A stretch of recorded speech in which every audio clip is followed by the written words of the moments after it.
Okey, tanpa buang masa saya ingin perkenalkan kita punya speaker pada malam ini iaitu merupakan Dr. Amir. Kan saya difahamkan Dr. Amir, Dr. Amir ni memang ramai peminat. Memang ramai peminat. Beliau pun merupakan seorang yang aktif dekat social media, dekat Twitter especially. So beliau merupakan orang yang pengalaman. Saya pun kenal beliau personally dan pernah jumpa beberapa kali. So alhamdulillah banyaklah ilmu yang beliau akan kongsikan dan beliau juga merupakan seorang marketing representative. Maknanya berlesen jugalah. Maknanya seorang yang berlesen daripada SC dan apa merupakan seorang full time trader dan seorang pengajar untuk trader jalanan. Okay. So tanpa buang masa, saya ingin paskan kita punya presentation pada malam ni pada Dr. Amir, dipersilakan. Okay, alhamdulillah. Okay. Dapatlah. Okay, baik. Bismillahirrahmanirrahim. Assalamualaikum dan selamat malam semua. Terima kasih kepada organizer dan Tuan Eza sebagai moderator pada malam ni. So insyaAllah pertemuan kita lepas untuk yang mengikuti sesi saya adalah pada bulan 5 di mana kita sembang tentang macam mana nak meramal pasaran FCPO. Okay, itu adalah bahagian technical analysis yang saya ceritakan dalam bidang trading ni. So malam ni pula adalah satu cabang trading yang lain yang mungkin jarang dibincangkan sebab dia bukan cabang technical analysis, dia bukan cabang fundamental analysis. Tapi ini antara komponen dalam trading yang saya rasa sangat penting, lebih penting daripada technical, lebih penting daripada fundamental, tetapi ramai yang abaikan. So ini antara menjadi niche favorite saya lah for the meantime untuk saya banyakkan pembacaan. So sesi malam ni pun adalah inspirasi daripada sebuah buku yang mana saya baca tentang topik ini dan saya suka untuk kongsikan kepada traders di luar sana di mana kita boleh aplikasikan poin-poin yang kita dapat pada malam ni bukan sahaja dalam market FCPO tetapi dalam semua jenis market because it is about becoming a super trader. Bukan FCPO saja tapi semua market yang lain. So disclaimer umum, seperti biasa, kan ini adalah informasi umum sahaja tapi sebab malam ni adalah banyak tentang more about psychological trading, risk management, so saya rasa tak banyak sangatlah tentang nasihat pelaburan. Okay, tapi overall view. Okay, macam saya kata tadi, buku sesi ni adalah inspirasi daripada sebuah buku yang saya telah first time baca 4 tahun yang lepas, masa saya dalam awal perjalanan dalam dunia trading, 4-5 tahun lepas. Buku ni bertajuk Super Trader, How to Make Consistent Profit in Good and Bad Market daripada Dr. Van Ketap. So it is a very good book. Saya sarankan semua orang antara buku wajib yang perlu dibaca oleh semua traders. So dalam buku ni kita bukan Dr. Van Ketap tidak menyentuh tentang technical maupun fundamental sangat, tapi dia lebih fokuskan kepada risk management, trading psychology, position sizing dan banyak lagi. Alright, yang kedua pula, breadth versus depth. So, session saya selalunya, kita akan ada dua jenis presentation. Satu jenis presentation yang breadth, di mana kita tak sentuh setiap point secara mendalam, tapi kita akan sentuhkan a bit, tiny bit, supaya kita dapat tersentuh lebih banyak point. So, itu adalah style saya di permulaan. Saya nak bagi kita satu overview, di mana semua audience boleh tahu, okay, apa point-point yang ada dalam tajuk ni. And then, kalau ada masa, masing-masing boleh meneruskan pembacaan sendiri. Di mana pembacaan sendiri itu pula kita boleh go in depth. Dan setiap poin yang saya cerita boleh go in depth lagi. Alright. So dan ketiga, sebab topik ni dia bukan technical, dia bukan fundamental. So mungkin akan ada yang rasa sedikit bosan, sedikit dry. Sebab topik-topik ni banyak menyentuh tentang personal, risk, position sizing, tentang kawalan duit, macam mana kita nak manage duit kita. So mungkin sedikit dry, tapi apa pun, kalau sangat dry tu maybe sebab saya lah yang menyampaikan. But if it too dry, cuba lepas habis session ni try untuk beli buku ni dan cuba baca. Saya jamin takkan menyesal and it is very important lah. Okay, saya harap saya tak membuatkan korang rasa macam alamak buku ni bosan lah tak nak baca. It is very interesting book, mungkin saya membosankan tuan-tuan dan puan semua. So saya minta maaf kalau terasa bosan. Alright, so kita tengok. Kita start dengan mengenali siapakah Dr. Van Ketap ni terlebih dahulu. So Dr. Van Ketap, dia mendiang, dah arwah dah, bulan Februari hari tu, dia meninggal. Beliau merupakan lulusan PhD dalam bidang psikologi daripada University of Oklahoma Health Science Center, Certified Master Practitioner of NLP dan macam-macam lagi. But my focus adalah dia ni ada specialty dalam bidang psikologi. So dia ada antara pakar yang kita boleh harapkan lah untuk membantu para traders. Sebab antara masalah para traders, seperti mana kita tahu, Sometimes not about technical, not about fundamental, benda tu senang untuk belajar, tapi adalah macam mana kita nak mengawal emotion kita, psikologi kita semasa trading, terlebih emosi. So ini adalah antara pakar yang ada dalam bidang ni. Ada banyak pakar-pakar lain, tapi Dr. Van Ketap antara yang pakar. Okay. Dan sumbangan terbesar beliau dalam dunia trading adalah membantu ramai trader mengenangani masalah seperti trading system, konsep psikologi trading, self-sabotage, banyak berkenaan personal psychology. So a trading system consists of 8 parts. So ini ada Dr. Van Ketap, dia membahagikan pembahagian dalam trading ni adalah market filter, setup condition, entry signal, worst case stop loss, re-entry, profit taking exit, position sizing algorithm dan multiple system for different market condition. So ini just some of dia punya kepercayaan dalam trading system. Dan beliau juga menulis banyak buku. Buku first yang kita ceritakan ni lah, buku ni Super Trader, dan ada banyak buku-buku lain yang dia ada tulis. Antaranya adalah buku ni lah, nampak buku yang lama. Saya ada satu buku beliau yang saya jumpa dekat sini. Ada lagi saya rasa 2 buku dia yang saya tak jumpa di belakang, tak sempat cari. Tapi ini antara buku, ini lebih kepada technical analysis lah, buku dia yang ni. Right, so buku dia semua best untuk dibaca. Okay. So, apa 5 benda yang kita akan pelajari pada malam ni? So, kita ada dalam 50 minit hingga sejam, tapi saya ada banyak benda nak cerita dan ada 5 main point yang kita akan cerita pada malam ini. Iaitu kalau kita tengok cara-cara memajukan diri sendiri yang pertama, atau dalam bahasa Inggeris dia nampak lebih best ayat dalam bahasa Inggeris. Melayu dia nampak agak skema dia punya perkataan dia, tapi kita tak tahu macam mana lagi kita nak susunkan ayat tu. Tapi basically kita nak fokus kepada diri kita, yang pertama. Yang kedua, business plan kita, peran perniagaan kita. Yang ketiga adalah trading system ataupun sistem perdagangan kita.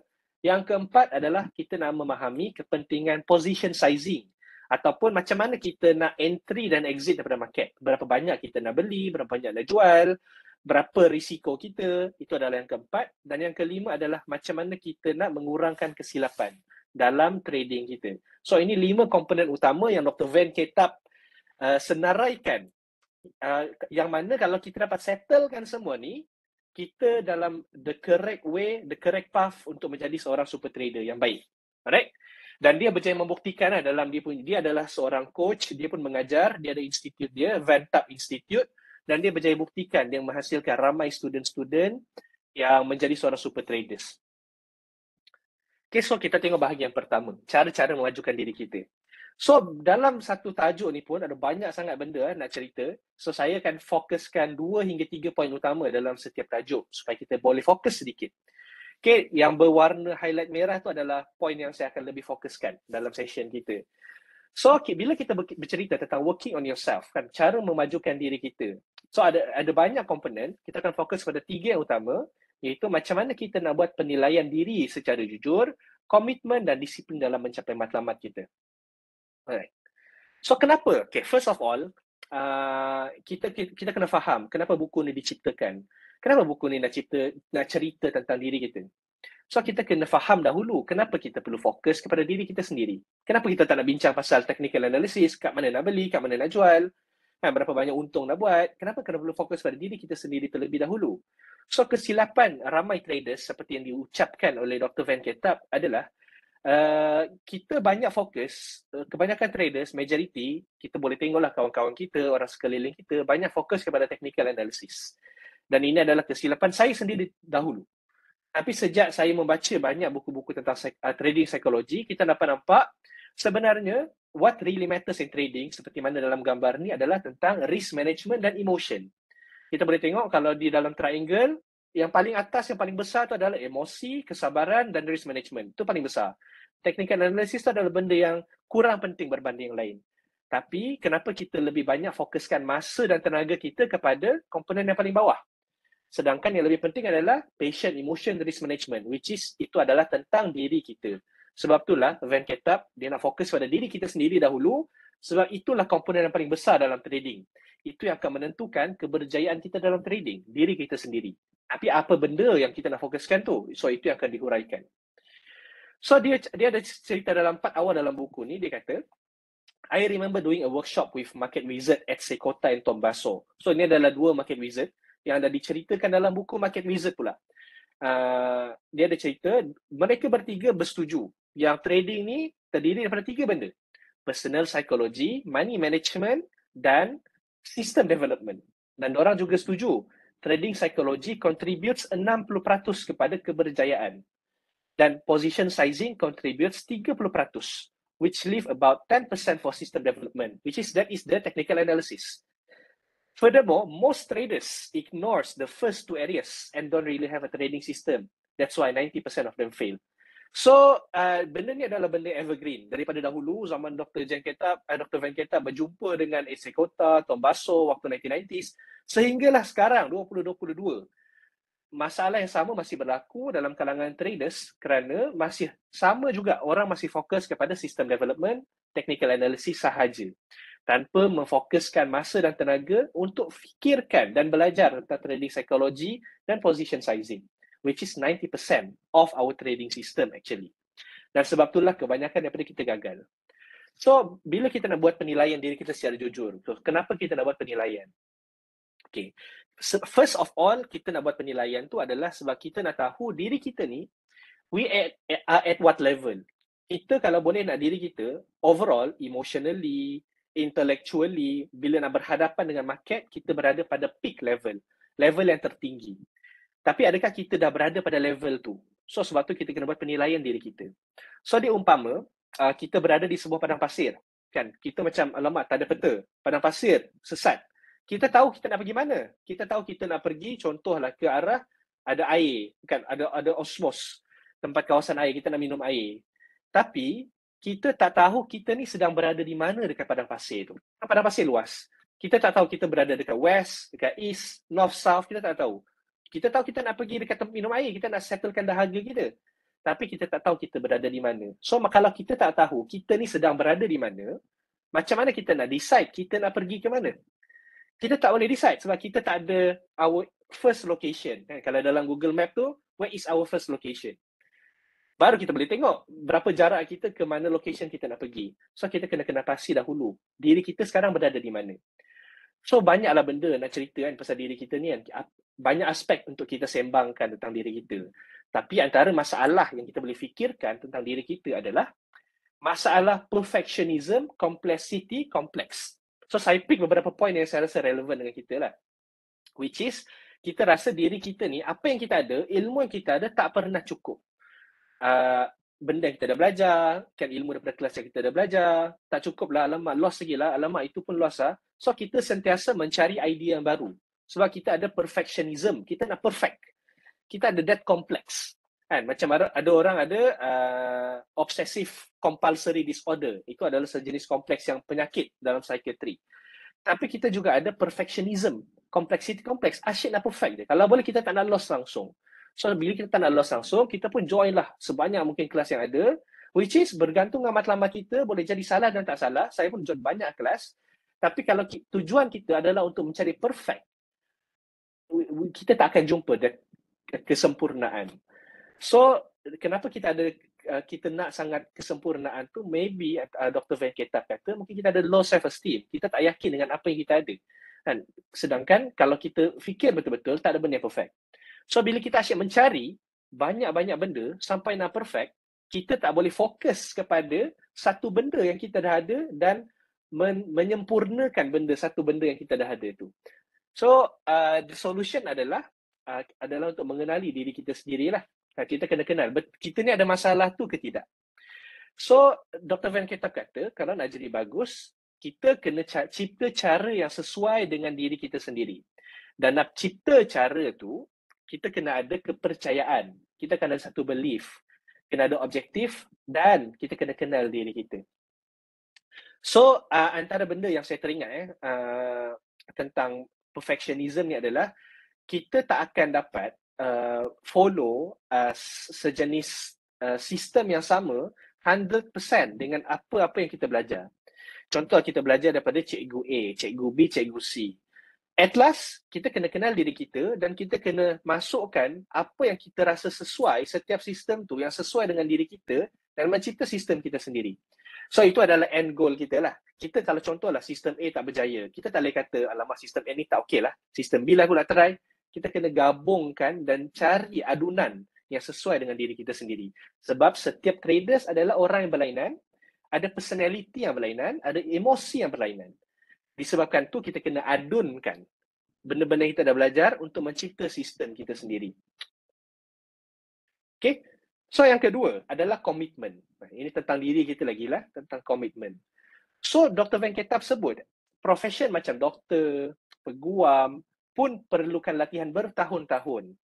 Macam saya contohnya 5 hingga 7 tahun punya belajar untuk sebelum saya grad sebagai seorang doktor. Dan kita tak nampak orang yang baca buku medical kan, banyak buku medical tebal-tebal, kan, buku anatomi lah, buku pasal patologi. Kita tak nampak orang yang baca buku, masuk Dewan Bedah terus potong orang. Tak ada, dia tak ada macam tu. Untuk sampai level nak potong orang tu, kan, nak jadi seorang surgeon, selepas 7 tahun belajar, kena lagi jadi houseman, doktor, jadi medical officer, sambung jadi specialist, ambil masa 4 hingga 6 tahun lagi. Sebelum dia boleh masuk Dewan Bedah orang. So, trading adalah benda yang sama. Menjadi seorang trader adalah sebuah profession yang sama level dia dengan menjadi seorang doktor, peguam dan profession yang lain. Tidak kira apa. Kita perlukan komitmen dan years of learning experience untuk sebelum kita menjadi seorang trader yang baik. Bila kita gagal di awal-awal, especially bila contohnya awal-awal trading journey, biasanya memang kita belum dapat that consistency. Sebab it takes time. Tapi ramai yang give up dekat awal, sebab ramai yang ingat benda ni adalah jalan yang senang. Kan? Kita ingat macam this is a very fast money. Okay, kita masuk duit, tekan, settle. Dia nampak proses yang nampak senang. Deposit, tekan buy, tekan sell, settle. Tapi yang kita tak nampak adalah proses di sebaliknya untuk kita dapatkan a profitable trade. Dia mengambil masa yang lama. So, kita kena letak this mindset dalam kepala kita di mana we need commitment to succeed in this journey. Okay? Dan 5 elemen besar yang kita sentuh di awal tadi, kan, ada 5 benda yang saya nak touch dekat session ni adalah, itulah session yang, sekejap dia tak boleh back pula bila dah ni. 5 benda yang saya sentuh di awal tadi, itulah elemen-elemen penting yang kita perlu commit sebelum kita boleh menjadi a good traders. Okay, so ini ada satu surat yang seorang trader lah, dia hantar kepada Dr. Van Ketap yang saya rasa menarik untuk saya kongsikan. Dia kata, dia Dr. Van Ketap, saya rasa ni very relatable lah dengan kita semua masa kita awal-awal journey dalam trading. What's a reasonable goal for me as a trader? Dia tanya, apa yang goal yang paling reasonable lah untuk saya sebagai trader? Boleh tak saya jadikan trading as a living? Boleh tak saya buat berjuta ringgit dalam trading? Is that reasonable for a former professional? Maksudnya dia ni mungkin bekas doktor ke, bekas lawyer ke, bekas engineer ke, kita tak tahu. Kan dia umur dia 46 and I like to move into full-time trading. Nak jadi full-time trader, which is ramai cita-cita ramai orang. I have accumulated about 200,000 in cash. What is possible for me given my age and goal to become a full-time trader? So dia ada cita-cita yang sama dengan mungkin kebanyakan daripada kita. So apa Dr. Van Ketap jawab? Dia kata dia ER. Kan? Your trading goal is up to you. Kan? Kau memang boleh jadi full-time trader, tapi mungkin ambil masa setahun hingga 18 bulan. Kau boleh buat RM1 daripada market dan kau boleh capai level di mana kau boleh buat RM1 daripada market setiap tahun. Tapi dia depends dengan apa yang kau sanggup nak buat. Kan? Tapi ada beberapa soalan yang kau kena tanya diri kau. Sebab setiap senario ada jawapan yang berlainan. Sejauh mana kau suka trading betul-betul? Berapa sanggup kau, berapa komitmen kau untuk kau menjadi seorang full-time trader yang membuat berjuta-juta ringgit setiap tahun? Adakah kau sanggup untuk bekerja 12 hingga 16 jam setiap hari, 6 hari seminggu untuk 5 tahun yang akan datang? Adakah kau sanggup gunakan at least 4 hingga 6 jam daripada hari kau untuk buat business trading kau? Adakah kau sanggup spend another hour or two setiap hari developing probably skill yang kau kena ada? Kau sanggup tak habiskan masa free time kau? Adakah kau sanggup untuk trade bila mana family kau tengah enjoy benda lain? Kan? Dan banyaklah dicerita, tapi all adalah tentang komitmen. Basically, Dr. Van Ketap tanya, adakah kau ni seorang yang committed? Kau sanggup tak korbankan semua yang kau ada untuk jadi full-time trader? Dia nak bagi mindset, full-time trading is not an easy job. Dia adalah sebuah committed, macam full-time job, macam benda-benda yang lain. So, ada banyak lagi jawapan dia. Tapi basically, kita sanggup ke tidak? Ini adalah soalan kita boleh tanya kepada diri kita. Kita sanggup ke tidak? So, ini adalah benda yang kita kena tanya. Ini adalah berbeza jawapan untuk setiap orang. So, yang ni adalah, saya tak sentuh banyak, tapi antara tanggungjawab peribadi yang Dr. Van Kitab sharekan, yang saya rasa menarik juga, adalah yang saya rasa relatable dengan diri kita, adalah personal responsibility, especially bila kita lost. Bila kita lost dalam trading, kita selalunya akan salahkan siapa? Kita akan salahkan, alamak, platform hang lah. Ataupun kita salahkan, alamak, remiser tak function. Ataupun salahkan, alamak, dia lah ni bagi tahu aku buy call yang salah. Kalau kita masih ada that attitude, di mana kita asyik mencari orang lain untuk disalahkan, selain diri kita sendiri, we will not go anywhere. This is apa yang Dr. Van Kitab kata. Kita kena ada personal responsibility. Bila kita lost, bila kita win, tidak kira kita ikut siapa, tidak kira masalah sistem, masalah platform, dia adalah salah kita sebab kita tidak anticipate benda tu boleh berlaku. Kita tak prepare satu simulation di mana kalau benda tu berlaku, apa kita nak buat? Contoh platform hang, apa kita nak buat? Battery phone mati, apa kita nak buat? Kita kena prepare dengan benda-benda macam tu. So ini Dr. Van Kitab sebutkan personal responsibility. So dia kata bila kita bagi banyak alasan terhadap losses kita tak mengambil tanggungjawab terhadap kita punya trade sendiri. Dr. Van Kitab kata all those responses are excuses. Tengok dalam gambar ni. And they won't help you improve. There is only one response that will help you improve. I risk too much money on a number of the trades. Itu sahaja. Kita yang salah. Kita risikokan banyak sangat duit dalam satu trade sebab tu kita loss besar. So kita kena, this is a reflection yang kita kena buat. Very deep reflection kita kena buat sebab saya pun dulu banyak salahkan orang lain bila kita lost. But eventually kita menjadi matang dalam kita punya trading journey kita. So this is what we learn along the way. Okay, bila kita faham, when you understand that, kita boleh settlekan masalah tu.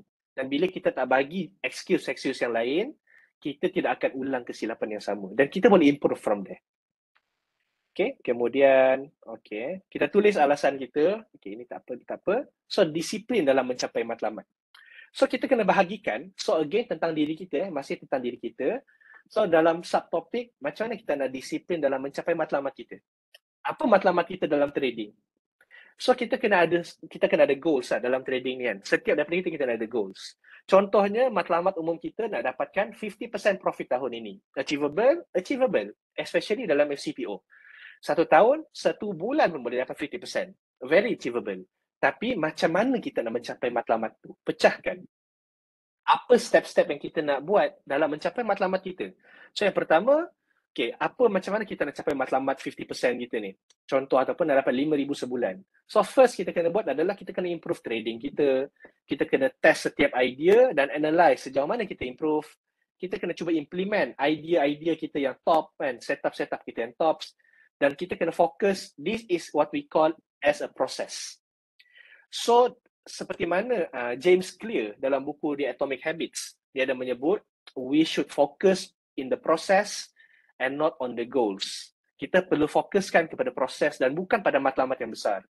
Sebab apa? Sebab kalau kita fokuskan pada proses, cara kita nak mencapai matlamat tu, which is itu yang benda lebih penting, dan kita dapat improve walaupun 1% setiap hari dalam proses kita akan improve more than 100% dalam setahun, dalam proses kita, dalam bentuk proses kita tu.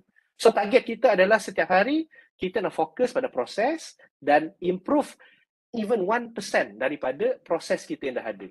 Kalau trading kita contohnya masih lacking dalam sistem, masih lacking dalam journal, improve 1% every day. Dan after 1 year kita akan improve more than 300%. Kan? 1% a day kan? So, when our process has improved, matlamat yang kita nak dapat tu dia akan datang. Dia akan datang sendirinya sebab proses semua dah betul. Okay, so itu ya adalah disiplin dalam mencapai matlamat kita. Okay, kemudian yang kelima, poin kelima je saya nak sentuh adalah journaling. So, lebih mudah untuk faham setiap perkara yang bermain dalam kepala kita. So, penting journaling ni bukan sahaja journaling trade kita, tapi journaling proses yang bermain dalam kepala kita semasa kita trade. Contohnya, kalaulah kita rasa, pagi tu kita rasa macam alamak, rasa nervous lah nak tekan buy, kita tulis perasaan dan emotion kita dalam satu diary kita, dalam nota dekat dekat internet ke Evernote ke, guna apa-apa nota yang ada lah, dalam Apple Notes ke. Kita catatkan emotional thinking kita, thinking process kita, supaya kita boleh faham diri kita dengan lebih mendalam. Kita tahu hari ini, hari ini aku lost bila kita tengok balik sebab banyak sangat nervous, banyak sangat emotion, rasa ragu-ragu nak tekan buy, nak TP, nak sell, lupa nak tekan cut loss. Kita ada catatan. So bila kita ada catatan, senang untuk kita rujuk balik. Dan kita tahu hari ini kita nak nampak very uncomfortable, very in a losing punya state sebab benda-benda macam ni. So next time kita boleh settlekan isu ni. Alright? So ini adalah key takeaways ni daripada first point. Alright? Know yourself, create your own style of trading, komitmen dengan trading. Nak power memang banyak masa dan tenaga kena spend, macam zaman belajar, bertahun-tahun. Okay? Dan disiplin. Alright, so we are going to, kita pergi kepada bahagian yang kedua, iaitu bangunkan pelan perniagaan. Panduan untuk berjaya dalam pasaran. So, developing a business plan. Dalam bahasa ringkasnya adalah business plan. Okay, ada banyak juga point yang nak disentuh, tapi kita akan fokus on 2 points, iaitu kepercayaan dalam pasaran dan tactical trading strategies. Ada typo sikit. Okay, so ada plan. Ini simple je sebenarnya, dah selalu disebut, tapi saya nak bagi point satu je. First adalah, so business plan ni basically adalah lebih kurang macam trading plan lah. Nak senang faham adalah kita kena ada trading plan. Kita nak buy bila, dekat mana, nak sell bila, dekat mana, TP dekat mana, itu adalah trading plan kita. Tapi Dr. Van Ketap, dia generalizekan lagi. Dia gelarkan tu sebagai business plan. Sebab dia anggap trading ni sebagai sebuah business. Tak kira kita trade apa pun, dia umpama satu business kita. Setiap risiko yang kita hadapi dalam trading, contohnya slippage dalam FCPO, contohnya platform tiba-tiba hang, semua itu adalah risiko-risiko dalam bisnes kita. Seperti mana dalam bisnes ada risiko banjir, ada risiko kena pecah masuk perompak, itu adalah risiko dalam bisnes. Dalam trading, itu adalah risiko yang kita kena bersedia untuk hadapi. Okay, so bila orang bagi tips, contohlah kita dalam macam-macam grup kan, ada kawan share, oi aku rasa nak buy ni harga 4130. Satu yang lain kata aku nak buy 4135, boleh long dah ni.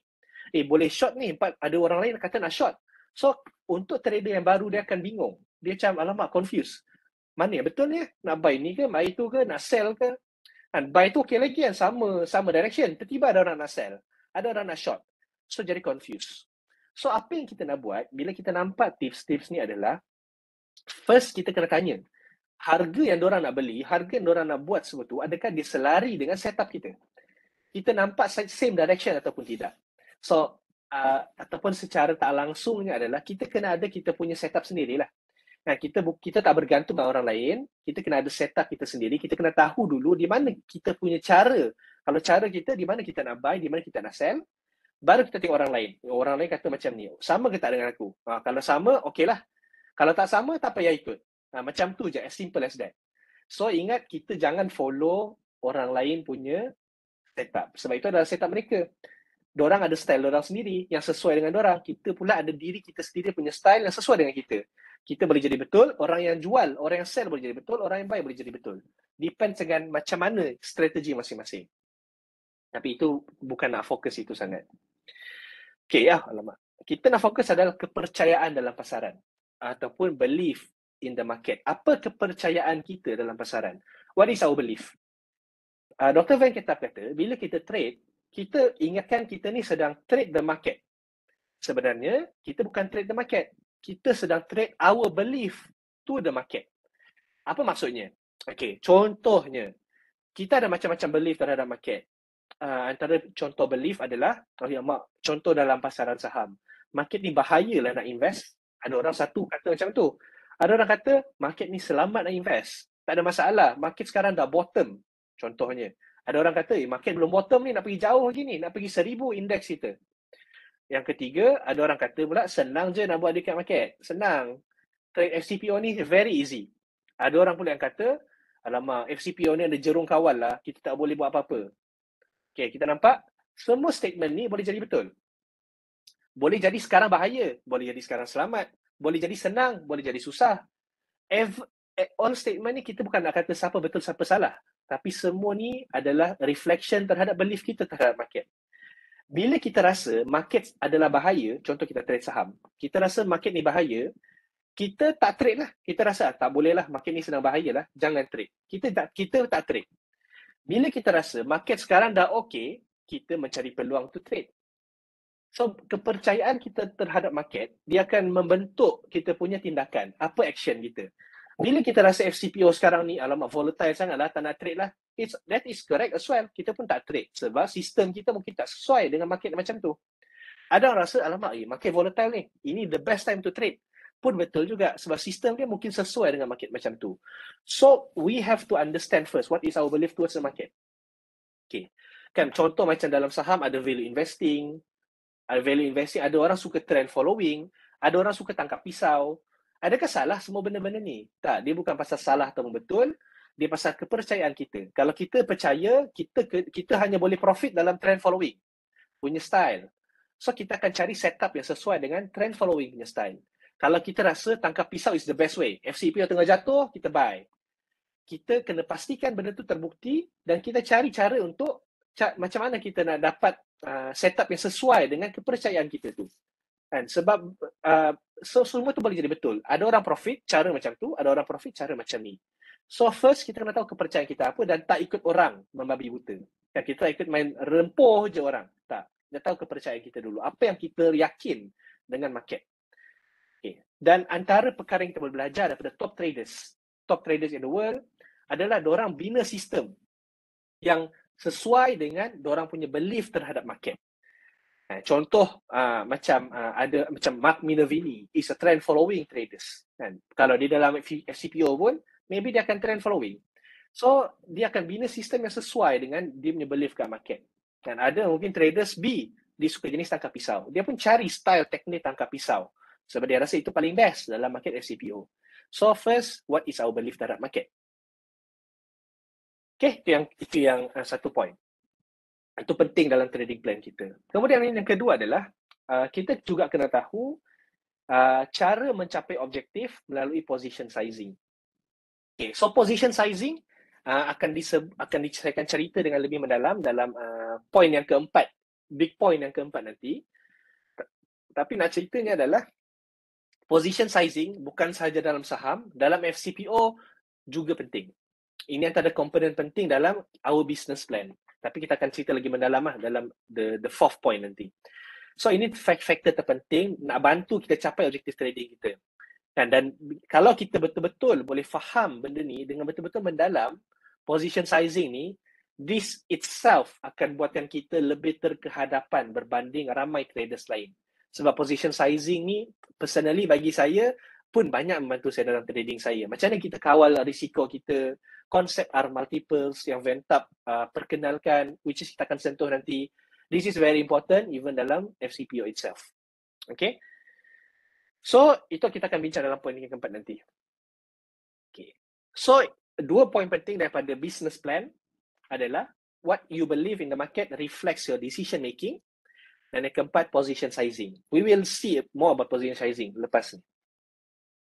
Okay, kemudian poin yang ketiga, bahagian yang ketiga. Bangunkan sistem perdagangan yang sesuai dengan setiap jenis pasaran. Okay, so kita dah ada dua benda tadi, personal dan business plan. Sekarang tentang developing trading system yang fit setiap market yang kita nak trade. So, yang kita kena tahu adalah trading system kita, apa yang sesuai dengan saham, tak semestinya sesuai dengan FCPO. Tak semestinya sesuai dengan kripto. Tak semestinya sesuai dengan US market. Sebab ini adalah market yang berbeza-beza. Yang ada volatility dan behavior yang berbeza. So, kita jangan ingatkan, satu sistem boleh fit semua. Dr. Van Ketab kata tak. Kita kena ada sistem yang sesuai untuk setiap market ada sistem-sistem dia yang sendiri. Okay. So, first, membuat sistem perdagangan sesuai dengan diri kita. So, again, back to basic tadi adalah belief kita apa? Buat sistem sesuai dengan belief kita. Yang kedua, exit adalah kunci membuat duit. Okay, kita banyak sebut pasal entry. Tapi Van Ketab kata, exit is the key point. Yang kedua. Yang ketiga, macam mana kita nak berfikir dengan mindset risk and reward. So, ini antara mindset yang saya cuba bawa. Saya cuba terapkan dalam session kita kali ini. Risk and reward. Kita fokus on this one. Dan yang last adalah kunci kejayaan. Apa kunci kejayaan traders? Okay, so sistem perdagangan yang sesuai dengan diri kita. So Jack Schwager selepas menulis 2 buku Market Wizard. Ada tak buku di sini? Okay, ada satu buku dia kat sini. Saya ambil, saya tunjuk ya. Takut tak nampak pula. Tak apa. Lepas ni kita tengok. Dia kata semua great traders develop sistem yang sesuai dengan diri mereka. So, untuk kita membuat sistem yang sesuai dengan diri kita, ingat 5 benda utama tu balik. Itu kita kena kenali diri kita, tentukan objektif, apakah kepercayaan kita terhadap market. So, 5 benda yang kita nak cerita pada malam ni. Kita kena fokus, kena tahu semua 5 benda ni supaya kita boleh buat satu sistem yang sesuai dengan diri kita. Kemudian yang kedua, exit adalah kunci membuat duit. Alright. So, this is also an important point. Okay. About exit. Ataupun exit yang menentukan risiko awal kita atau juga dikenali sebagai 1R. Okay. So, dalam session kita kali ini, kita akan define ataupun panggil risiko dan reward sebagai R. Okay. R tu R besar, risiko reward. So, satu R ni maksudnya satu risk lah. Ini kita satu risk boleh menjadi satu type ataupun wide risiko. Okay. Kalau nak selalu betul, kita kena ada wide risk, wide exit. So, lebih besar peluang nak betul. Contohnya apa? Contohnya, kalau kita punya stop loss adalah 15 ticks. Contohnya. Okay, sebab market kan dia ding-dong. Kan dia very volatile. So, sometimes dia cucuk 8-9 ticks, baru dia naik ke atas. Contoh kita nak buy, dia cucuk 8-9 ticks, baru dia naik ke atas. Pernah jadi? Pernah rasa benda ni? Kan selalu terjadi. Okay. So kalau kita bagi wide exit, contoh 15 ticks, kita bagi dia buffer besar sikit supaya dia ada ruang untuk dia cari direction. So kita punya chances untuk betul selalu lebih tinggi. Untuk selalu win, bukan win besar, selalu win. Okay. Tapi ada satu jenis exit pula adalah tight exit. Tight exit ni exit yang lebih kecil. So ini adalah style saya. Kan dalam FCPO style saya adalah 5 hingga 7 ticks kebiasaannya dan bergantung dengan setup. Kadang-kadang kalau rasa kena besarkan, saya akan besarkan 8, 9, 10 ticks. Depends on setup. Depends macam mana keadaan market. Okay, tapi type exit, risiko dia pula adalah dia tak selalu betul. Sebab contoh kita set 7 ticks. 7 ticks ni kira kecil lah dalam FCPO. Senang untuk kena stop loss. Tapi possible untuk dapat R multiples yang lebih besar. So apa tu R multiples? Kalau satu R tadi kita define sebagai risiko kita, R multiples ni adalah berapa banyak potential reward yang kita boleh dapat. So, sebab tu R multiples. Contohnya 5R. Iaitu 5 kali 1R. Contoh 1R kita adalah, contoh type exit. 1R kita bagi letak 7 ticks. So, kalau TP 6R, kita akan dapat 42 ticks. Okay. Kalau kita wide exit, 1R kita adalah 15 tick contohnya. Kalau contoh kita dah set, okay, aku rasa boleh dapat 45 ticks. Kita kata, okay, ini adalah 3R. 3 kali 15, 45. So, 45 ticks, 3R. Tight exit, 1R, 6R. Okay. Bilangan ticks lebih kurang sama. 145, 142. Saya nak cari yang lebih kurang sama lah. Okay. Apa bezanya? Tengok, alamak. Boleh tak? Okay. Contoh, kalau tight R, which is style saya, ini contoh trade saya lepas. Bila kita salah, okay, first trade kita salah, 1R hilang. Second trade kita salah, 1R lagi hilang. Third trade kita salah, 1R lagi hilang. Tapi fourth trade kita betul. Dapat RM750. So, ini adalah 5 kali 5, 25 ticks. Dalam 30 ticks. 30 ticks. So, ini adalah 6R. So, stop loss saya sini, 1R saya adalah 5 ticks dan 6R saya adalah 30 ticks. So, walaupun saya salah 3 kali, saya dapat, so minus 3R, kan R3, 3R negatif, negatif 3R, tapi once saya betul, saya dapat 6R. So 6R minus 3R, saya dapat big R multiples kat sana, 6R, saya boleh cover semua losses saya yang lepas.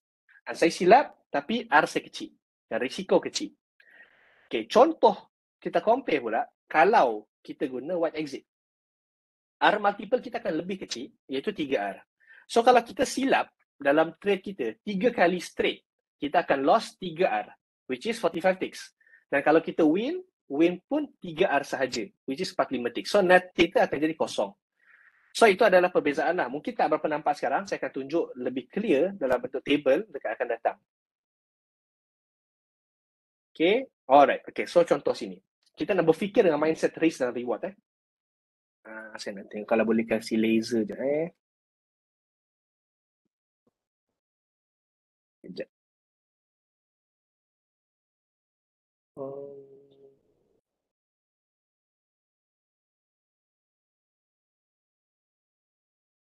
Okay, tak apa. Boleh nampak arrow kan? Okay, boleh nampak arrow tak apa. Okay, before start trade, first of all, kita kena ada exit point.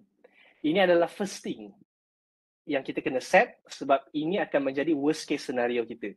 Apa pun yang jadi, risiko kita fix. Apa pun yang jadi, risiko kita kena fix. Reward kita biar besar, biar unlimited. Macam 2R, 3R, biar unlimited. Tapi risiko kita kena fix. Cara ni antara cara yang saya nampak berpotensi besar untuk tolong kita dalam trading.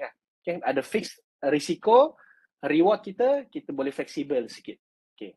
So katakan risiko kita 7 ticks, kita labelkan 7 ticks sebagai 1R. Kalau kita loss 7 ticks, kalau win 35 tick, 5R. Okay. So kita kena berfikir dengan term of R ni, R multiples kita panggil. Kita tengok trade-trade kita yang lama dan kita jadikan dalam bentuk R multiples. Kira average loss per trade kita berbanyak dan kita jadikan tu sebagai 1R untuk trade-trade kita. Contohlah sebelum ni kita tak pernah buat sistem kan. Kita asyik loss berbeza-beza, 15 lah, 10 lah, 20, 30. Kira semua average kan.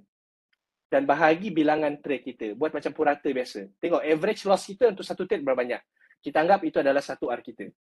So bila kita dah buat sistem dalam bentuk R, kita boleh ada satu expectation terhadap sistem kita. Kita pun boleh expect dalam satu sistem kita, yang style yang trade kita guna ni, kalau ada 100 trade, berapa average R kita boleh dapat dalam 100 ticks kita? Boleh nampak ke? Boleh bayangkan tak? Contohnya, dalam 100 trade, kita kira-kira selepas kita kira average R kita punya average 100 trade adalah 1R. Ataupun 0.8R. 0.8R. Kalau negatif R, maksudnya kita kena perbaiki sistem kita. Good question. Okay, tapi contoh kita dapat 0.8 ataupun 0.5R. So kita boleh expect in the future, sistem kita ni is quite good lah actually. Untuk setiap trade yang kita buat, kalau kita continuously buat for 100 trades, kita boleh expect setiap trade kita, average kita akan dapat adalah 0.5R ataupun 3.5 ticks kalau ikut definition ni. Mungkin first trade loss, second trade loss, third trade loss, tapi dalam 100 trade dah terbukti dalam sistem sebelum ni, kita boleh dapat average 0.5R. So kita akan lebih yakin dengan sistem kita. So first trade kalah tak kisah, second trade loss tak kisah, third trade loss tak kisah. Tapi bila kita win, okay, kalau tengok sistem saya, style saya, kan 5R, kita loss 3 kali straight pun, kan, tapi kalau kita dapat sekali win sahaja pun dah cukup. Kita akan dapat net 2R. Okay, so kita loss lagi, kan. So kita hanya perlukan, kalau kita nampak dalam sistem ni saya tak sempat nak illustrate dia, tapi kita tak perlukan win rate yang besar. Contoh dalam 10 trade, okay, kita bagi kecil sikit, dalam 10 trade, menggunakan sistem, saya ambil risk reward saya adalah 1/5. 1R saya punya cut loss, 5R adalah TP. Menggunakan sistem ni, contoh dalam 10 trade, saya loss berapa 8 kali. Loss 8 kali. Nampak besar? Nampak besar. Alamak, 2 kali je win. 20% winning rate kita panggil. 20% winning rate lah, tak boleh guna ni. So this is what I want to change mindset kita. Kan, it is not about winning rate sahaja. Okay, biar kita kira. Bila kita loss 8 kali menggunakan sistem yang kita ada lah, sistem saya 1R. So loss 8 kali, 1R setiap kali loss. So kita sudah loss 8R. Betul? Kita win 2 kali. So win 2 kali 5. Setiap win 5R. So 2 kali 5 adalah 10R. So net dia adalah 2R. Kita masih win walaupun hanya ada 20% winning rate. So this is the power of position sizing and R multiples punya thinking. Okay, ini cara fikir multiple, R multiples. So kalau kita fikir macam ni, kita boleh adjust kita punya sistem kita untuk dapat profitable trades even though mungkin winning rate lebih kecil. So kita tak perlu fokus on winning rate sangat, kita kena adjust on the ratio je. Okay, boleh faham ke? Yang ni, ini antara benda yang penting lah yang saya nak cerita. Boleh nampak So contohnya dalam journal saya ni, ini hari ni punya journal, yang merah ni adalah losses. Okay, kita tengok dekat TP1 lah. TP1 again, satu lagi adalah 2R ni kita menolak, kita tak ambil kira lah commission, slippage. Ini adalah senario lain lebih complicated kalau kita masukkan. Tapi kalau ada senario brokerage, ada senario slippage, masukkan dalam sistem kita. So kalau rasa alamak slippage nanti macam mana, kita besarkan ke, kita kecilkan kita punya risiko ke, itu adalah kita adjust dengan sistem kita. Okay, so contohnya dalam sistem saya hari ini, kita tengok TP1 sahaja. Max TP ni abaikan, tengok TP1. So saya ada 2 loss dan 3 win hari ini. So 2 loss, 7 ticks losses saya. So RM175. Tapi ada 3 win. Tapi saya punya R saya adalah ini 30 ticks. 30 kepada 7. So ini 1 to 4. 1 to 4 punya R multiples. So R win saya adalah 4R. Setiap kali win saya dapat 4 point something R. Tapi losses 1R. Okay, so net akan dapat 1675. Okay, so 2 kali loss, tapi 3 kali win boleh dapat macam banyak amount of money yang menang tu. Sedangkan 3 kali menang je. Tapi sebab R multiple tu saya besarkan dekat reward saya. Saya adjustkan dia. Okay, boleh faham ke yang point ni? Ni mungkin antara point yang top lah yang penting saya nak share malam ni. So ini tugas yang lebih penting untuk kita adalah gunakan R multiples dalam sistem kita. Kalau boleh mungkin buat macam ni. Ini contoh untuk saham lah. Yang kita fikir R multiples kita berapa. Okay. So ini saya tak fokus sangat. Ini pun saya tak fokus sangat. Okay, kemudian 10 kunci kejayaan. Okay, ini saya cerita sikit. Mungkin 10 point yang Dr. Venkata kata. The key winning point untuk traders, ramai traders yang di bawah coaching dia. Alhamdulillah. Dia kata, ramai orang tak sedar, at any point of time, kan, contoh dalam SCPO, ada half of us dalam group tu, mungkin ada long position. Half of another one, ada short position. Tapi this is okay. Ini benda ni tak ada masalah. Tak kisahlah. Tak semestinya kita salah ataupun orang betul. Ataupun orang salah kita betul. Sebab setiap daripada mereka ada sistem dan idea yang berlainan tentang market. Dan orang boleh pilih sistem tu, orang boleh decide untuk long, aku nak short. Sebab itu adalah low risk trade untuk orang. Kita jangan ikut orang. Itu penting dia. So definition low risk untuk Dr. Venkata adalah ini low risk, kita selalu kata tentang low risk. Apa definition low risk? So untuk Dr. Venkata, dia kata low risk adalah idea with a positive expectancy that is traded at a position sizing level that can survive the worst case contingency in the short run and realize long-term expectancy. Basically, idea kita tu dah terbukti in the long term boleh bagi positive results. Dan dia boleh survive worst case scenario. Kalau berlaku apa-apa, spike ke, kena slippage ke, kena tiba-tiba sistem tak function ke, dia boleh survive benda tu. Dan dia in the long run, dia masih boleh profitable. Itu adalah low risk punya sistem untuk Dr. Venkata. So, all traders boleh buat profit. Kan? Walaupun dengan konsep yang berlainan. Ada seorang short, seorang long, seorang decide untuk trade sideways, seorang decide nak ambil tangkap pisau. Semua orang boleh buat profit. Asalkan sistem kita ada 10 ciri yang ni. Yang pertama, ada tested positive expectancy system dan terbukti untuk buat duit dalam market tertentu. So kita tak perlu untuk rasa alamak sistem kau tak bagus lah, aku punya sistem yang paling bagus. Kita tak perlu ada mindset macam tu sebab sistem orang berbeza ikut orang. Sebab setiap orang berbeza.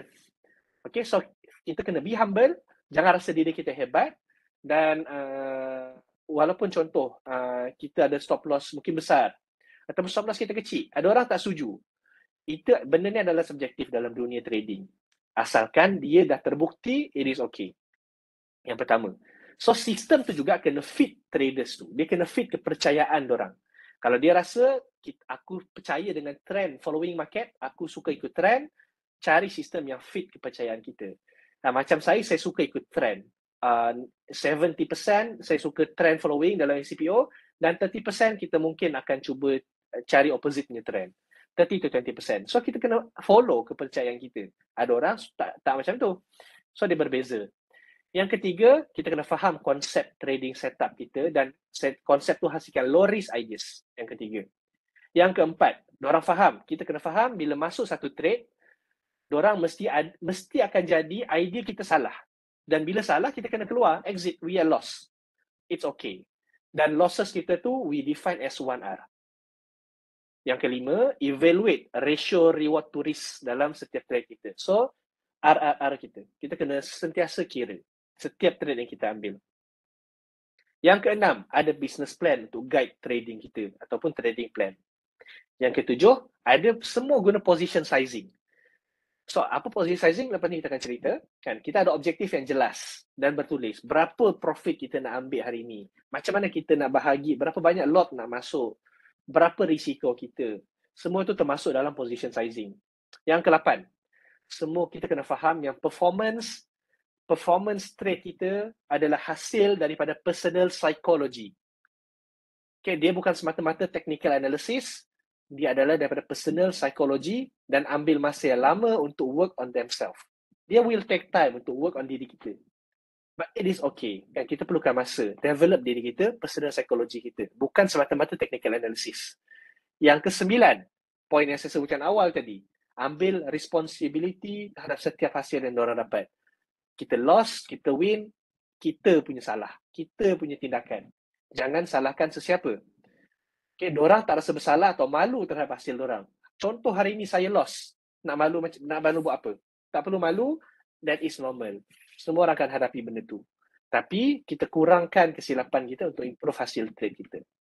Dan yang ke-10, faham tak ikut sistem dan business plan adalah satu kesilapan. Kita kena faham.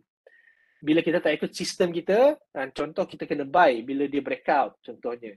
Bila tak ikut, kita dah buat satu mistake. Dan average mistake orang, average mistake traders boleh cost sampai 4R. Sampai 4R. Very big mistake lah. Contoh tak letak stop loss. Daripada 1R stop loss, 1R punya loss, kita jadi sampai 4R. Sebab kita ego contohnya. Tak nak letak stop loss. We want to be right at that time. So, walaupun buat satu kesilapan sebulan, dia boleh tukar profitable system jadi satu big loss. Okay. So, ini pun antara poin penting saya akan bincangkan selepas ni. Tentang efficiency dalam trading. Sebab mistake-mistake ni dia akan mengganggu what we call as trading efficiency kita. So bila kita berjaya kurangkan mistake-mistake yang boleh dielakkan, kita boleh improve efficiency kita, and bila efficiency kita improve, kita boleh improve result daripada trading kita. Kita akan tengok selepas ni. Okay, so this is the 3 key takeaways. So trading setup yang kita selesa, ikut style kita, tight ataupun wide exit, dan risk versus reward. Think in R multiples. Okay. So yang keempat. Okay, ada masa 20 minit lagi Tuan Izzah? Ke-10? Boleh, okay. Ada 2 bahagian lagi. 15 minit boleh, 20 minit. Okay. Lepas kita ada Q&A. Alright. So kita nak memahami kepentingan strategi size posisi ataupun position sizing. So 3 benda yang utama. Size position sizing ni lebih penting daripada kita sangka. Orang jarang sebut, tapi lepas saya baca buku Dr. Vegetab, I think this is one of the komponen dalam trading yang lebih penting, yang sepatutnya lebih banyak kita bincangkan. Yang sesama kawan-kawan kita, banyak akan bincang tentang benda ni, position sizing. Yang kedua, 3 komponen dalam position sizing, apa yang membentuk position sizing, dan yang ketiga adalah model C, P dan R untuk position sizing. Dan yang keempat, kita akan sentuh very brief. So, okay, kita tengok contoh position sizing. Saya dah cerita tadi, contoh, kita tengok balik. Kan? Kenapa dia lebih penting daripada kita sangka? Just a little bit of tweak dalam position sizing kita boleh mengubah sistem kita daripada a fail system menjadi profitable system. Okay, contoh, simple trading system, 20% trade win. 10R setiap kali win, 70% loss, 1R each, dan 10% loss, 5R. Okay, so dalam 10 trade, 2 kali je win. Macam saya cerita tadi, 8 kali loss. Dalam 8 loss, 7 loss adalah 1R, 1 lagi 5R. So, adakah ini sistem yang bagus? So, kalau kita nak nampak macam, win banyak lah hari ni, nampak macam tak bagus. Sebab 20% je win. Tapi kalau kita tengok average R untuk sistem ni, it is 0.8R. Okay? Dia average maksudnya, 10R kali 2, 20R. Tolak dengan loss, 7 tambah 5, 12. 8R. Net profit kita adalah 8R. So, 8R bahagi 10, 0.8R. Okay, so itu adalah average R. So, average R kita adalah 0.8R.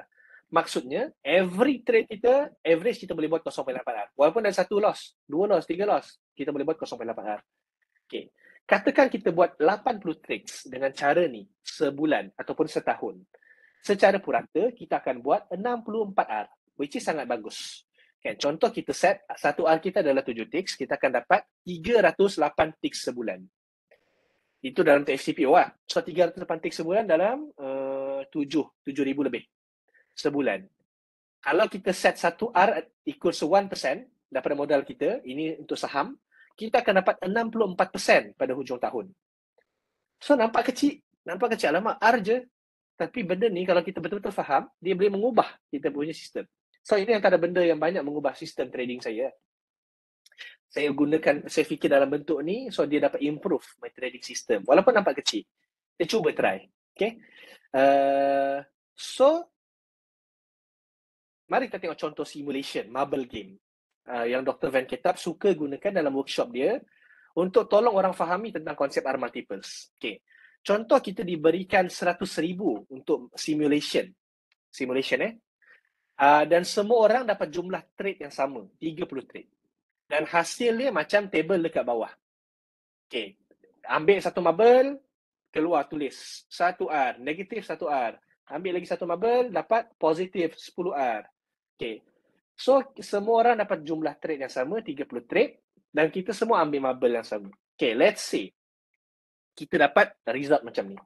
30 trade. So, first 10 trade, kita dapat positif 8R. Second 10, 11 sampai 20 ni, kalau kita tengok semua loss. Semua trade kita adalah loss lah, basically. Kita akan dapat negatif 14R. Dan yang ketiga, kita dapat positif 30R. Okay. Belum lagi habis. Okay. So, apa yang berbeza dalam sistem ni hanyalah untuk setiap player, kan dalam bilik tu yang Dr. Van Ketap buat adalah berapa banyak R yang kita nak bagi. Berapa R yang kita nak letak. Contoh, kalau orang tu buat 1R risiko dia adalah contohnya 7. Risk dia adalah 7 ataupun 10. So, dia akan memberikan hasil yang berbeza. Dia akan bagi result yang berbeza terhadap modal orang tu. Okay. Tengok sini. Katakan kita main game yang sama, tugas kita hanya tentukan berapa risiko kita untuk setiap trade. So, berapa risiko kita nak letak ataupun dalam kata lain, berapa position sizing kita. Berapa duit kita rasa kita akan menang ataupun kalah. So, dalam situation macam ni, ada orang dia suka risikokan besar sangat. Dia kata, okey lah, aku nak risikokan RM2,000 untuk setiap R, contoh je. Ataupun 5%, 10% loss, 15% loss. So, dalam game umpama macam ni, yang game yang lebih kurang macam ni, dia macam random punya distribution. Kebiasaannya, 1/3 orang akan hilang duit, 1/3 lagi akan buat duit yang banyak. 1/3 lagi pula, dia akan dapat kosong. Dia tak dapat rugi, dia tak untung, kosong. Okay, so dalam 100 orang, tolak 33 orang yang berakhir dengan kosong tadi, ada 67 orang yang akan berakhir dengan modal yang berbeza-beza. Dalam 100 orang diberikan marble yang sama, yang berbeza hanyalah R dia, kan R dia contoh dia nak letak 10% ke, 5% ke, 1% ke, 67 orang ni akan berakhir dengan modal yang berbeza-beza. Dan ini menunjukkan, Dr. Van Ketap kata, kehebatan position sizing. Semua orang ada jumlah trade yang sama. Setiap daripada kita, contohlah kita fixkan, setiap hari kita nak trade 30 trade sahaja dalam MCPO. Dan kita setkan, setiap R kita adalah berapa banyak. So, kita pun trade. Risiko kita sama, reward kita sama. Contoh, kita fixkan benda tu. Yang membuatkan hasil berbeza di hujung, kita dapat berapa banyak, berapa ribu, adalah berapa banyak kita definekan R kita. 3 ticks, 4 ticks, 5 ticks, 7 ticks, 10 ticks, 15 ticks. Itu akan membezakan kita. So, hanya dengan variable position sizing ni, R ni, ada orang dapat negatif, ada orang dapat sampai $1 million. And so, this is where we want to play lah, the R. How we want to put our R. Berapa banyak kita nak letak. Kalau kita letak R yang betul, kita boleh dapat sampai $1 million. Itu contohnya, dia set dalam game ni. So, dalam satu kajian akademik, yang dibuat 91% daripada kepelbagaian performance and variety of performance dalam 82 retirement portfolio adalah disebabkan position sizing yang berbeza. Hasil kajian Dr. Van Ketap daripada marble game dia pun tunjuk hasil yang sama. Kan? Contoh fund manager banyak-banyak. 90% kenapa performance ada yang boleh dapat negatif kan, contoh dapat sampai negatif 30%, ada orang boleh dapat positif 30% sebab position sizing yang berbeza. So nak menunjukkan faktor yang berbeza dalam orang ni, dalam kita semua ni sebagai traders FCPO adalah psikologi dan juga position sizing kita. With that factor boleh membezakan kita antara kita a bad traders ataupun a good traders, a profitable one ataupun a losing traders. Alright, so go deep dive lagi tentang position sizing. Saya tak boleh nak cerita lebih banyak sangat kan. Jadi cuba cari buku tu, boleh baca lebih mendalam. Okay, tapi secara umum 3 komponen utama dalam position sizing, iaitu objective traders. Okay, apa objektif kita? Dan trader yang fikir aku tak nak malu kalah, aku tak nak malu kalau aku silap, okay, akan dapat hasil yang berbeza dengan trader yang nak cari cara nak menang walau dengan apa cara sekalipun. Okay, so contoh orang yang tak malu kan, dia tak nak malu kalau dia kalah. So dia mungkin macam besarkan dari R dia. Ataupun traders yang nak cari cara nak menang. At the end of the game, dia akan kecilkan R dia, tapi dia tahu dia punya setiap kali menang besar. Itu contohnya. So objektif berbeza ni akan buat kita tweak kita punya R tu berbeza. Yang kedua, psikologi kita, apa kepercayaan kita dapat pasaran. Kan? Kita macam tadilah, either kita suka tangkap pisau, main moving average ke, main ADX ke, main candlesticks ke. Our belief towards market, apa dia, mental state kita macam mana, dan orang yang ada position sizing guideline yang objektif. Ini akan affect psikologi kita juga. So psikologi antara komponen utama. Dia akan affect lah position sizing kita. Kemudian baru kita pergi komponen yang ketiga, iaitu cara kita nak position size. So berapa banyak nak letak, berisi berapa banyak, semua ni daripada objektif dan psikologi kita. Tapi cara dia macam mana, ada banyak model untuk kita pilih. So kita kena pilih satu yang sesuai dengan kita. Yang simple macam saya cerita tadi lah, yang paling simple. Tapi ada banyak lagi, saya akan tunjuk sekejap lagi. Ada lebih daripada 10 cara nak position sizing. Okay, so model CPR ni antara model yang paling senang untuk kita gunakan. Okay, so macam mana model CPR ni? Okay, secara mudahnya adalah kita tentukan berapa banyak kita nak gunakan untuk risikokan dalam bentuk percentage ataupun ticks dalam setiap trade kita. Kalau dalam saham, biasanya saya guna untuk percentage, 1% untuk setiap trade, ataupun 0.5%. Kalau dalam CPO, saya guna dalam bentuk ticks. Ataupun boleh juga guna percentage, tapi modal kena lebih besar. Okay. So, 3 elemen penting iaitu C, P dan R. Okay. So, first, berapa modal kita ada? Iaitu jumlah risiko kita, which is our cash. Okay. Katakan kita nak risikokan 1% daripada modal kita, 50,000. So, C kita adalah 1% daripada 50,000, iaitu RM500. Right? Kita ambil contoh untuk saham, 1% ni saya contoh dalam saham biasanya. Tapi FCP pun boleh guna, tapi jarang lah orang akan modal besar-besar kan. So, kita ambil contoh 1% 50,500. Itu adalah C kita. Risiko kita untuk setiap trade kita. Yang kedua adalah P, position sizing. Berapa banyak kita nak beli. Yang ketiga adalah risiko kita untuk setiap belian. Risiko ringgit dalam bentuk cut loss level. Itu adalah R. Contoh, kita beli stok RM50, kita nak risikokan RM5 untuk setiap unit. So, RM5 adalah risiko kita. Okay. Ataupun kita nak beli FCPO, risiko kita adalah 10 ticks. Itu adalah R kita. So, kita gunakan formula ni untuk tentukan berapa banyak kita nak beli. Contohnya, P, position sizing. Contoh ni, kita trade FCPO, stop loss 10 ticks. So, risiko kita nak letak adalah RM500. Satu tick, RM25. Okay, so R kita berapa? R kita adalah RM250 untuk setiap trade kita. Total risiko kita adalah 500. Okay, so berapa lot kita boleh beli? Kita boleh beli 2 lot dengan risiko yang macam ni. Kita dah set. 1% tadi adalah 500. Kita dah setkan. So RM500 ni, tapi every trade kita nak risikokan 10 ticks. 250, kita boleh beli 2 lot. Supaya kita masih mencapai kita punya position sizing yang betul tadi. Okay. Okay, itu secara ringkasnya. Secara ringkas. So, cara nak source position ada banyak gila. Dan Dr. Van Ketap ada tulis satu buku yang very detail tentang position sizing sahaja. Very thick book, tapi buku tu dah lama sangat. Saya jumpa kat Amazon pun harga dia beratus-ratus ringgit. Tapi saya beli juga untuk satu, just for me to keep dekat library saya lah. Dan untuk rujukan. Tapi I think a very good book. So, ni banyak benda yang berbeza. Kita akan go through pun semua ni. Ada units for fixed amount of money, percent margin. Nampak, asalkan kita tahulah ada beberapa banyak jenis untuk position sizing.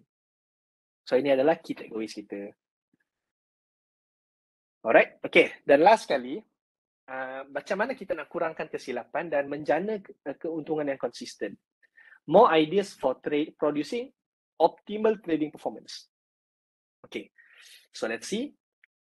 First, saya tak nak sentuh sangat sebab nampak macam cerita dia macam very simple, tapi saya rasa penting juga, iaitu tajuk dia adalah make it simple. Dan Dr. Van Ketap dia quote lah tentang satu traders yang dia tahu berada di bottom 1%. Traders ni memang problematic dan dia ambil ujian psikologi.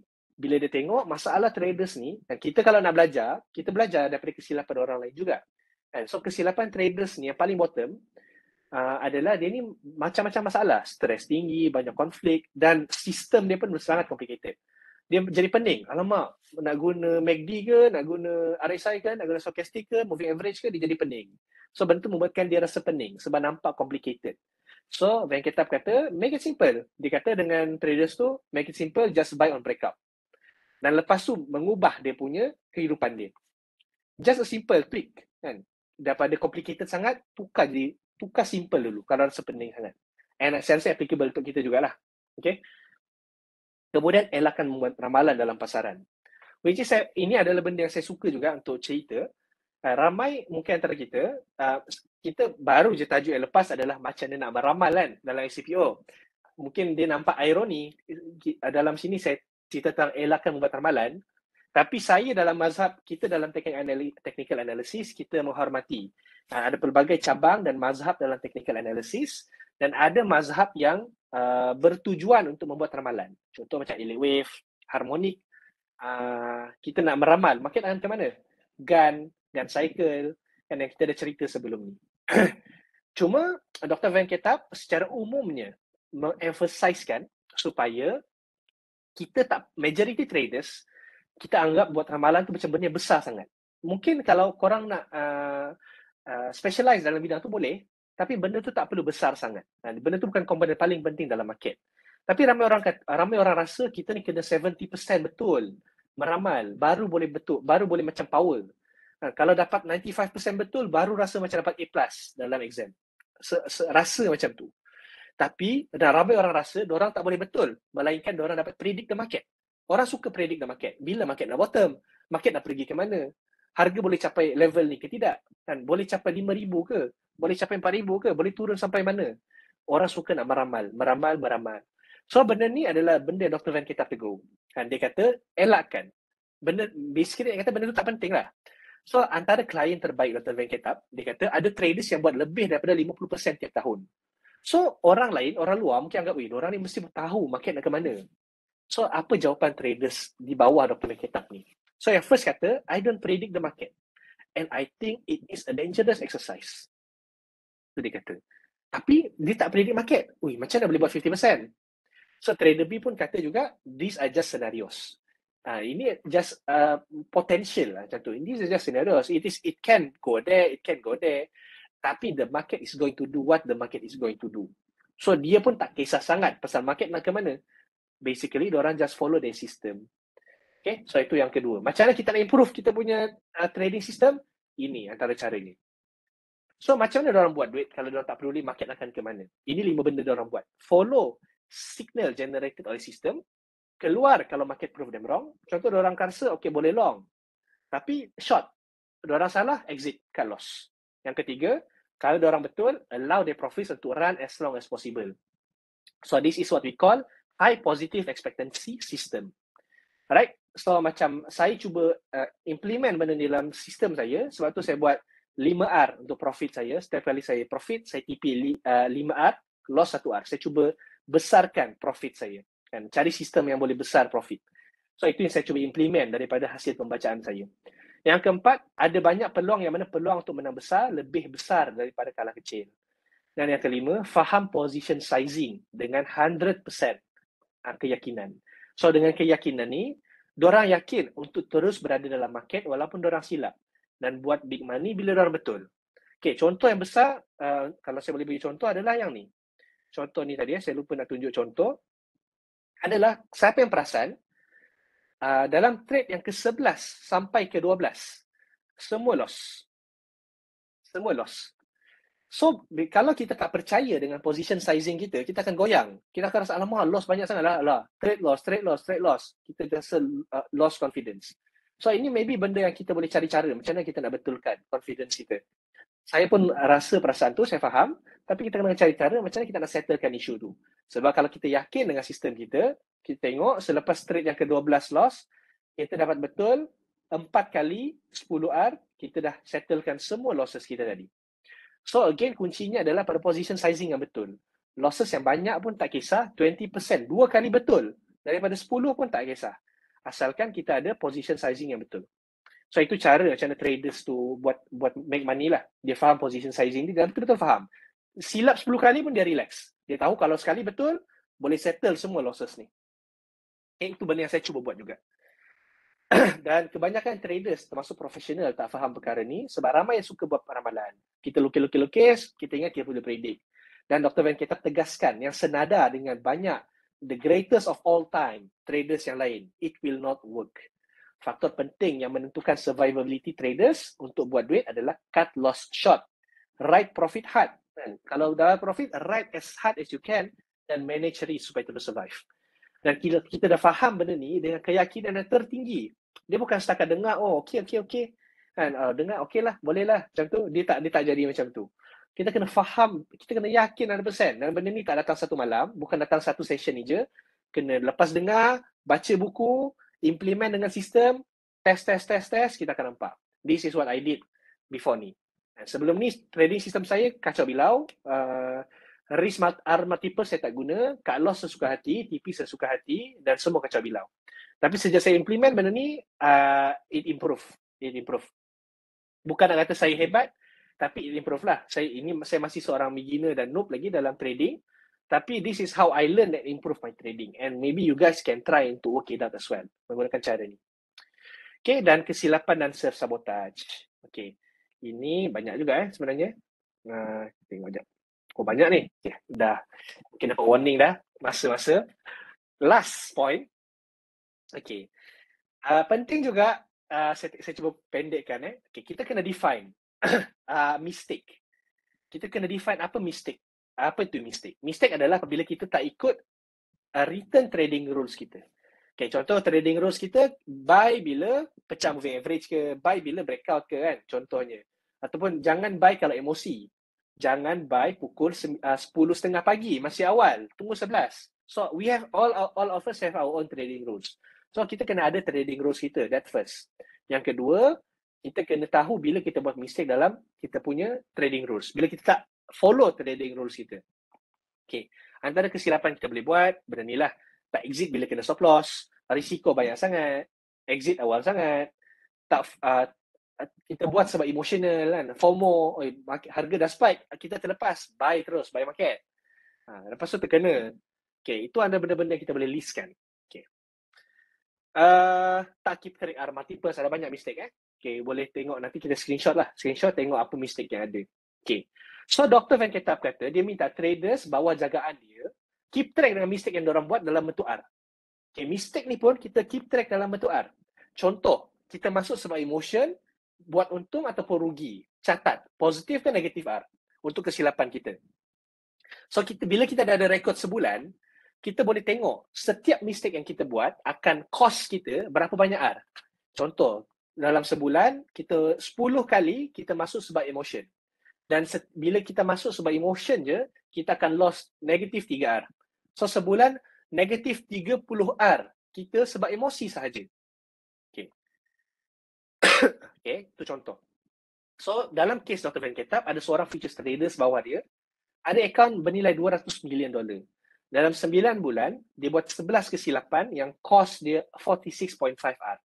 So dalam 1 bulan, 1.2 mistake. Dalam 1.2 mistake setiap bulan lah dia buat. 11 bahagi 9, 1.2 mistake dengan cost 4.23 R setiap mistake yang dia buat. So secara keseluruhan, untung dia berkurang 50% daripada yang sepatutnya sebab kesilapan ini. Contoh, kalau profit yang dia dapat selepas 9 bulan tu ada 20%, dia sepatutnya boleh dapat 70% profit. Kalau bukan salah sebab silap yang dia buat tu. So, when we know our mistake, apa yang saya emphasizekan adalah, contoh dalam benda ni, kita nampak macam kecil kan.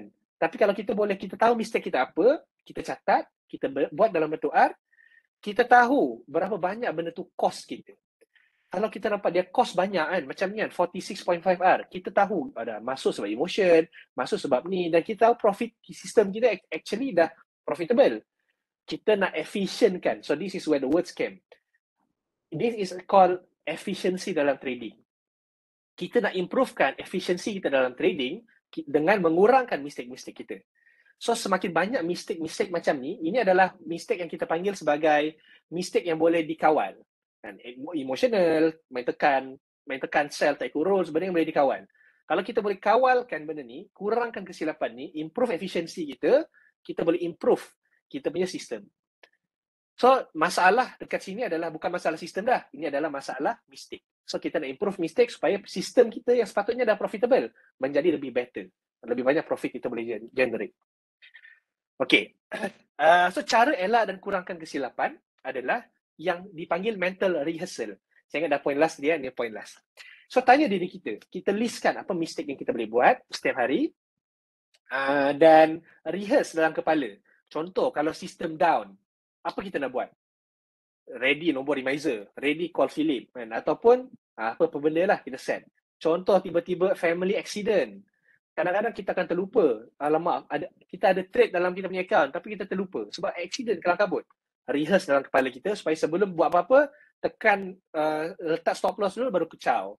Contoh, tiba-tiba market spike, stop loss tak makan. Contohnya, apa kita nak buat dalam kepala kita? Okay, max stop loss aku, kalau tiba-tiba stop loss aku kena telan, ada slippage 20 ticks. So, rehearse ni dalam kepala, so bila benda tu jadi, automatic. Semua benda automatic. So, kita tak fikir banyak dah. Okay, itu secara ringkasnya. So, buat benda ni setiap hari, boleh bantu efisiensi dalam trading. So, kita akan make less mistake bila kita dah tahu apa mistake yang kita selalu buat. Contoh, kita selalu emosi. Cara kita nak settlekan macam mana, kita kena tahu. Bila emosi, tutup monitor, tutup semua, pergi mandi ke, pergi makan, jogging, badminton, buat benda lain. Okay, tidur ke. So, benda-benda ni kita tahu yang kita akan improve efisiensi kita dalam trading. Okay, dan catatkan. Okay, every end of trading day kita fikir, kita buat silap hari ni. Kalau buat silap, apa yang kita buat silap? Kalau tak ada silap, tapi kita masih lost, kita tepuk diri kita sendiri sebab kita follow rule kita. Good job. Itu yang kita nak, follow rule. Kalau ada buat silap, check apa yang jadi masa tu sampai kita buat silap. Possible tak nak jadi lagi? Kurangkan kesilapan. So, lepas dah jawab soalan ni, it is a matter of repetition. Repeat benda ni setiap hari. It will be a boring task. Setiap hari kita buat benda sama. Tapi this is what we need to do supaya kita boleh increasekan efficiency kita dan increasekan return kita. Okay, I think that's all. Ini key takeaways dia. So, jangan predict market, make a list of rules dan minimize, avoid making the same mistake. Okay, so itu sahaja daripada saya.